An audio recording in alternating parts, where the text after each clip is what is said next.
Hi everyone. So now we will start a new chapter known as chapter number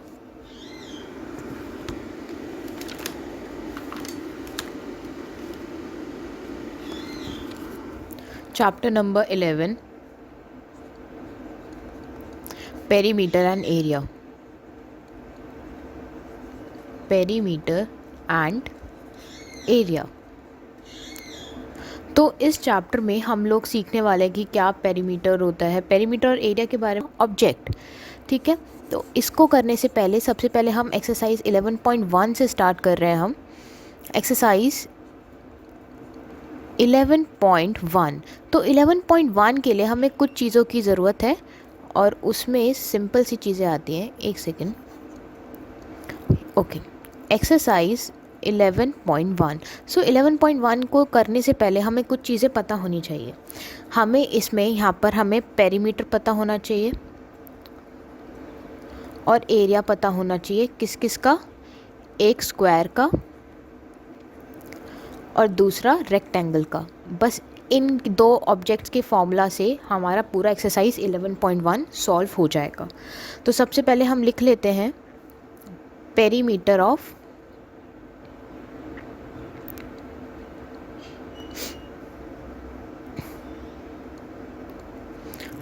हम perimeter of square. Perimeter of square सबको ही पता है, 4 into side होता है। Next, perimeter of, इसको notebook में लिख लो अपनी, पेरीमीटर ऑफ रेक्टेंगल। रेक्टेंगल का क्या होता है? 2 इंटू लेंथ प्लस ब्रेथ। ये सब फॉर्मूलेज हम लोग कर चुके हैं पिछली क्लासेस में, तो मुझे नहीं लगता इसे डिटेल में कराने की ज़रूरत है। एरिया ऑफ स्क्वायर कितना होता है? Side into side. And area of rectangle क्या होता है?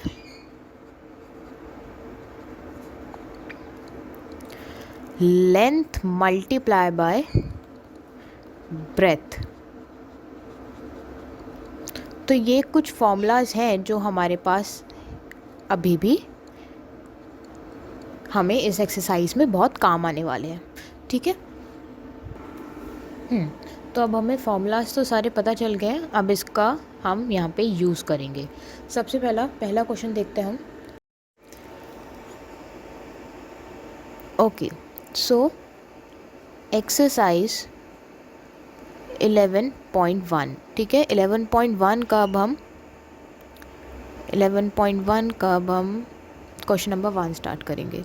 सो इन क्वेश्चन नंबर 1 में क्या बोल रखा है? The length and breadth of a rectangular piece of land are 500 metre and 300 metre respectively. अब रिस्पेक्टिवली का मतलब क्या है? सपोज करो तुम्हें दे रखा है length and breadth are 500 metre and 300 metre respectively.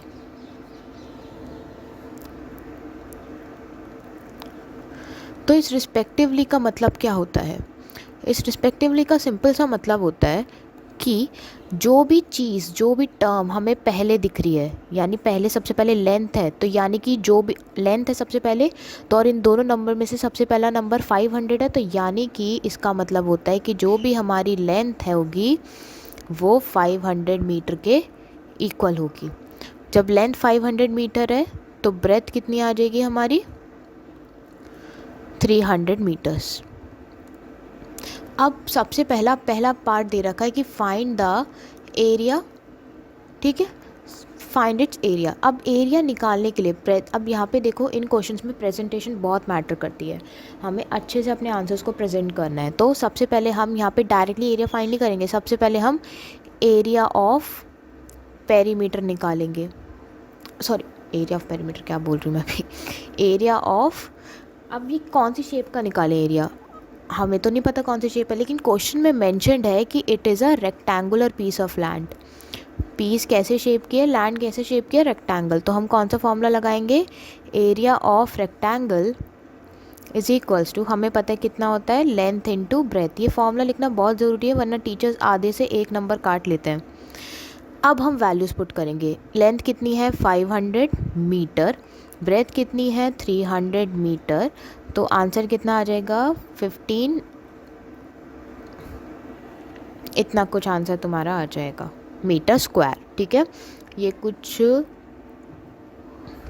15 0 0 0 0 4 zeros और 15, ये आंसर आ जाएगा। इसको अगर प्रॉपर टर्म्स में बोले तो 1,50,000 मीटर स्क्वायर एरिया हमारा आ जाएगा। अब हमेशा ध्यान रखना, एरिया हमेशा स्क्वायर में होता है, एरिया हमेशा स्क्वायर में होता है। तो अगर यहाँ पे बाय चांस अगर हमें ये कुछ ऐसे दे रखा होता कि हमें सेंटीमीटर इंटू सेंटीमीटर दे रखा होता तो एरिया किस में आता हमारा, सेंटीमीटर स्क्वायर में।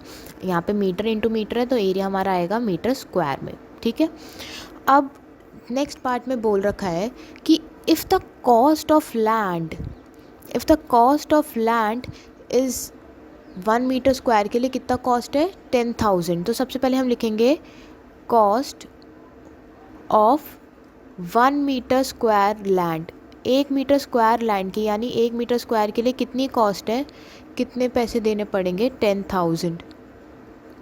ठीक है,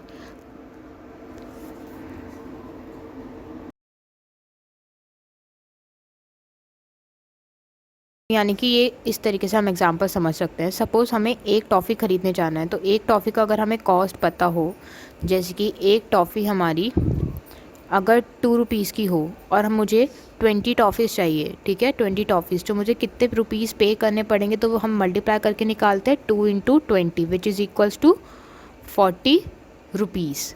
तो सिमिलरली यही प्रोसेस हम यहाँ पे भी यूज़ करेंगे। सपोज़ हम एक लैंड खरीदने जा रहे हैं और उस लैंड का जो टोटल एरिया है वो है हमारा 1,50,000। ठीक है, तो अगर मेरा 1 मीटर स्क्वायर के लिए मुझे 10,000 रुपये देने पड़ेंगे तो 1,50,000 मीटर स्क्वायर के लिए कितने देने पड़ेंगे मुझे, इन दोनों को मल्टीप्लाई, 10,000 मल्टीप्लाई बाय 1,50,000।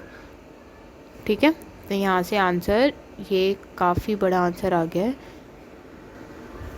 तो यहाँ से आंसर आ जाएगा हमारा 15, 1 2 3 4 5 6 7 8। तो इसे हम नॉर्मल फॉर्म्स में अगर लिख देते हैं, इंडियन सिस्टम में लिखेंगे तो कुछ इस तरीके से आ जाएगा ये हमारा 100,000 10,000 लाख 10 लाख करोड़ 10 करोड़, तो मेरे पास आ जाएगा कुछ 15। काफ़ी बड़ी अमाउंट आ रही है, इतने रुपीज़ हमें देने पड़ेंगे। ठीक है, तो यहाँ से हमारा ये वाला क्वेश्चन कंप्लीट होता है। अब नेक्स्ट क्वेश्चन पे आते हैं, क्वेश्चन नंबर 2। तो क्वेश्चन नंबर 2 में हमें निकालना है find the area. Question number 2 book में लिखा है find the area of a square park whose perimeter is 320 metre. हमें पेरीमीटर दे रखा है और वो भी किसका, स्क्वायर का। ठीक है, perimeter of square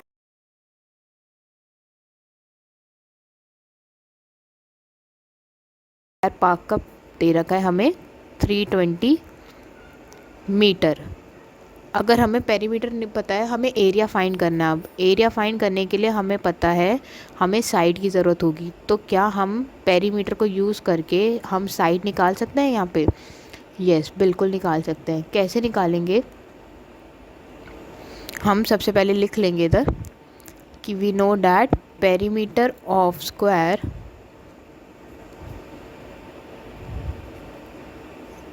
is equals to 4 into side.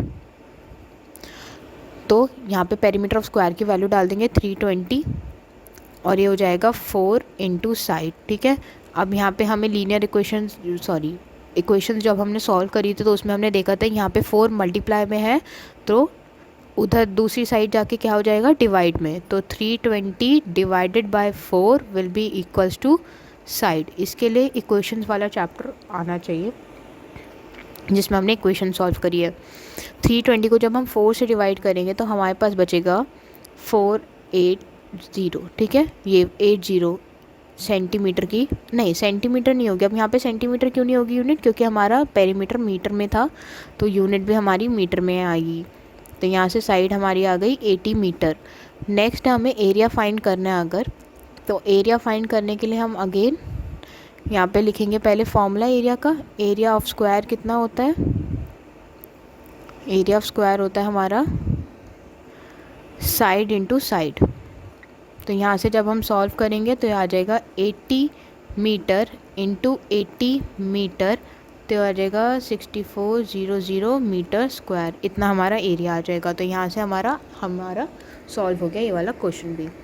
अब नेक्स्ट पे जाते हैं हम क्वेश्चन नंबर 3 पे। क्वेश्चन नंबर 3 में अब उन्होंने बोला है find the breadth of a rectangular plot of land. Shape पता चल गई रेक्टेंगल है, एरिया दे रखा है 440 metre square and the length is 22 metre. Also find its perimeter. सबसे पहले एक पार्ट पे फोकस करते हैं, हमें ब्रेथ फाइंड करनी है ना, टू फाइंड ब्रेथ।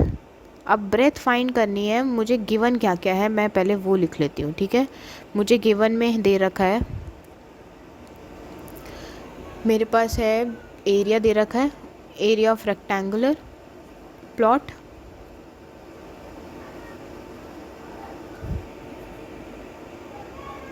जो कि है तुम्हारा area of rectangular plot 440 metre square.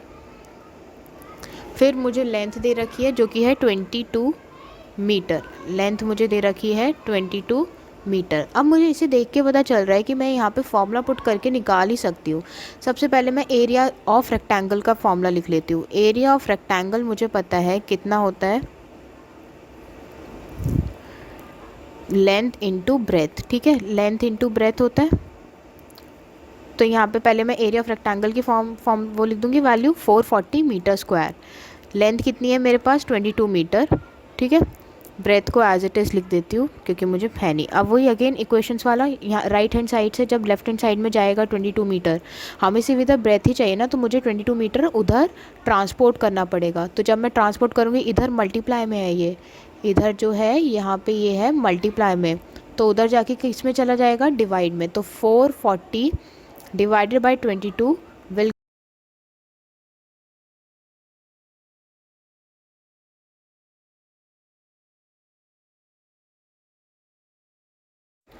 ठीक है, 440 divided by 22 gives us breadth. तो यहाँ से मेरी वैल्यू आ जाएगी 20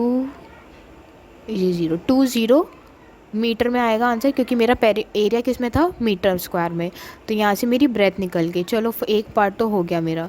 अब नेक्स्ट पार्ट पूछा है ऑल्सो फाइंड इट्स पेरीमीटर, ठीक है। तो पेरीमीटर निकालने के लिए क्या करना पड़ेगा, हमें फॉर्मूला लगाना पड़ेगा सिंपल। पेरीमीटर का फॉर्मूला होता है, हमें पता ही है रेक्टेंगल के पेरीमीटर का, पहले लिखेंगे क्या होता है, ऐसे ही डायरेक्ट नहीं लगाना है, पहले हमें मेंशन भी करना होगा कि होता क्या है। तो लिख देती हूँ इधर, पेरीमीटर ऑफ रेक्टेंगल होता है हमारा 2 into length plus breath. Values put करनी है अब बस। 2 पता है मुझे, लेंथ मेरे पास थी, क्वेश्चन में गिवन थी 22 मीटर, ब्रेथ मैंने अभी निकाली थी, है ना, ब्रेथ कितनी निकाली थी 20 मीटर। तो यहाँ से मैंने 20 मीटर ब्रेथ निकाली। फिर यहाँ से मेरा आंसर आया 22 plus 20 which is equal to 442 metre. Multiply करेंगे 2 टू द 4, 2 से 84 मीटर, ठीक है। तो यहाँ से हमारा क्वेश्चन नंबर 3 भी पूरा सॉल्व हो गया। अब नेक्स्ट क्वेश्चन नंबर 4 पे चलते हैं हम। क्वेश्चन नंबर 4 में क्या है, वो बोल रहा है कि the perimeter of a rectangular sheet is 100 centimetre. हमें दे रखा है पेरीमीटर ऑफ शीट,